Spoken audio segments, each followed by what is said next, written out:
Why do some fences last 20 years, while others start rusting after just one season? It may be because some use rails and posts made of untreated carbon steel, painted manually with a brush, while others are manufactured from coil steel with factory-applied galvanizing and a polymer coating. A durable frame like this can only be produced on roll-forming lines. Watch this video to the end to learn critical nuances that no one else will tell you.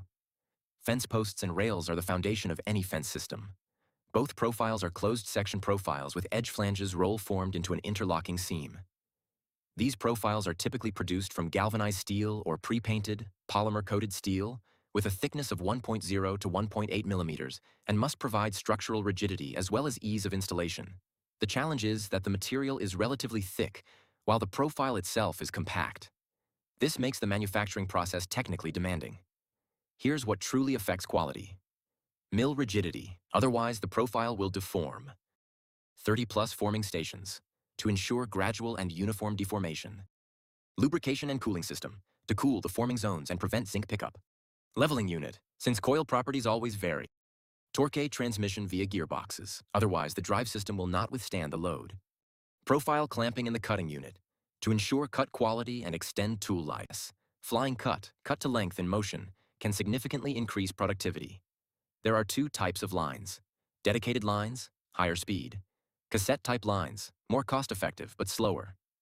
And the key question is always, save now or profit from higher throughput later. Subscribe to the channel. Only practical insights and real-world solutions. Critical nuance that almost no one talks about. 90% of issues arise from non-uniform strain distribution across the strip width. In practice, this means one side of the profile elongates more than the other. This leads to a chain of problems. Profile camber, saber effect, or twisting. Instability of the interlocking seam. Profile deformation after cutting. And the worst part, these defects may not appear immediately, but only hours later or even after installation. The second hidden factor.